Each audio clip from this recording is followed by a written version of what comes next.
dan jamaah itu salah satu alat ukur kesuksesannya dalam beramal soleh itu diantaranya adalah mengelola sampah ini dengan baik. Ya, jadi setiap santri yang lulus dari Darut Tauhid dia harus jadi agen perubahan perilaku masyarakat terhadap sampah.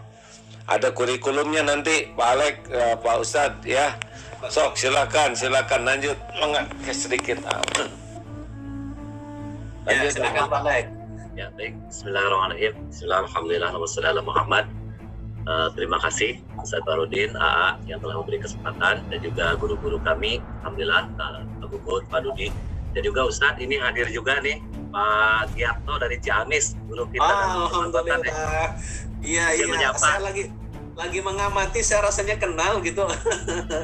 Ternyata Pak Gianto. Alhamdulillah, terima kasih Pak Gianto. Terima kasih Pak Gianto sudah gabung. Alhamdulillah, terima kasih atas kesempatannya. Mungkin sedikit menambahkan apa yang disampaikan tadi. Sebetulnya apa yang disampaikan oleh Pak Gun-Gun dan Pak Dudi sudah mengkerangkai ya apa yang kita lakukan. Cuma memang apa yang disampaikan konsepsi Agim di Darut Tauhid bahwa perubahan itu 3M ya, mulai dari diri sendiri, mulai dari hal kecil, dan mulai saat ini konsepsi yang kami coba gulirkan ketika mendapatkan amanah ini. Ini juga Ustadz izin bahwa ini sebetulnya bagian dari hikmah pandemi, karena waktu itu saya kena COVID dan isoman, kemudian tinggal berdua dengan istri yang kena, dengan anak jauh selama 3 minggu, dan WFH ya, tidak bingung apa yang dilakukan. Yang dilihat adalah sampah. Jadi yang jadi masalah, nah ini problematika kita ya, di kalangan komunal dan juga di pesantren. Ketika kita sudah ada petugas, ketika kita sudah iuran, Selasa sudah beres, tanggung jawab kita itu sudah selesai gitu ya. Jadi anak-anak di pesantren kita karena ada petugas, sehingga merasa bukan menjadi tanggung jawabnya begitu ya. Kita juga di lingkungan tempat tinggal sudah merasa iuran, sehingga tidak menutup mata dari tanggung jawab pengelola ini. Sedangkan kita diajarin dari sudah sangat jelas begitu ya, bahwasannya kalau belum bisa menjadi solusi maka minimal tidak jadi beban. Kalau belum bisa meringankan, minimal tidak jadi beban gitu ya, tidak menjadi sumber masalah begitu. Nah, alhamdulillah apa yang disampaikan Ustaz Farudin tadi, upaya di DTS setelah keliling kita belajar dari Ciamis, belajar di Kang Gunggun berapa kali ya teman-teman berkunjung, kita melakukan proses-proses tadi sosialisasi, kemudian fasilitasi, kemudian juga melibatkan stakeholder apa yang bertanggung jawab, atau tadi murid, santri karya, tetangga semua dilibatkan. Dan kemudian sekarang pada fase memanfaatkan sampah, kita insya Allah sudah punya mendirikan namanya Puspam ya, Darut Tauhid, Pusat Pemanfaatan Darut Tauhid. Mulai dari apa yang bisa kita lakukan saja. Konsepsi yang kurangi, pisahkan, manfaatkan, itulah yang disosialisasikan.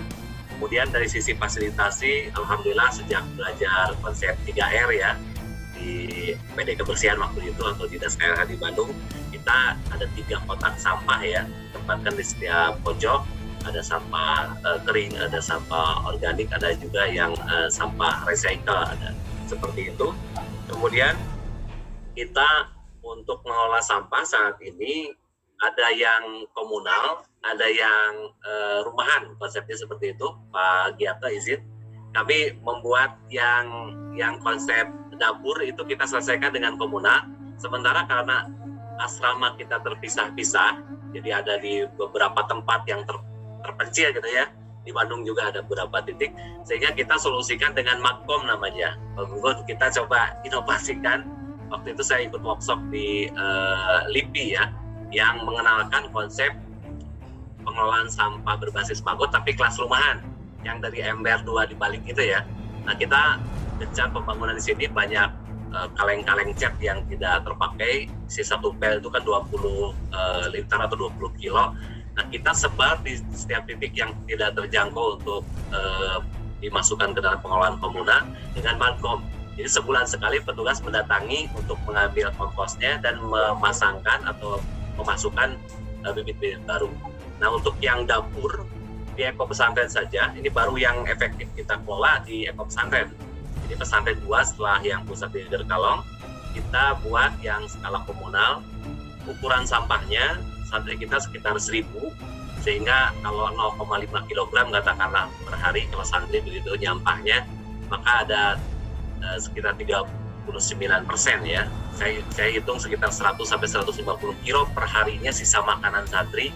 Itu yang kami dari dapur langsung pilah, dari asrama langsung pilah kita fasilitasi, dan kita tiap pagi mengevakuasi sampah-sampah itu untuk dibawa ke instalasi pemanfaatan sampah yang menggunakan makhluk Allah namanya maggot tadi.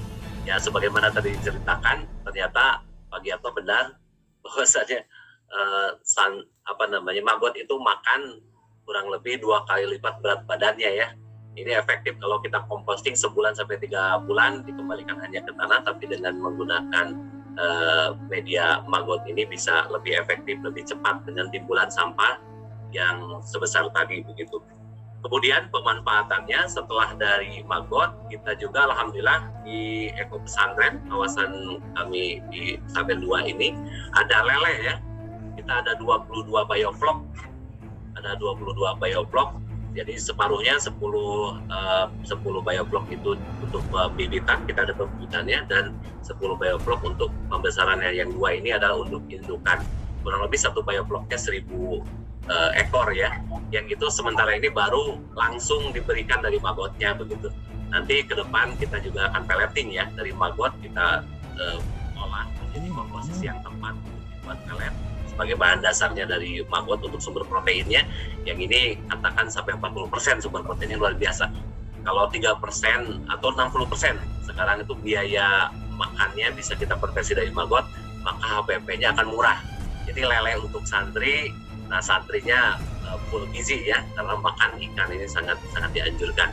Barangkali seperti itu Ustadz yang gambaran yang sekarang sudah kita gulirkan. Iya. Alhamdulillah ya, mudah-mudahan apa yang sudah dilakukan ini menjadi bagian ya, cara minimal menjadi wasilah sampah-sampah yang ada di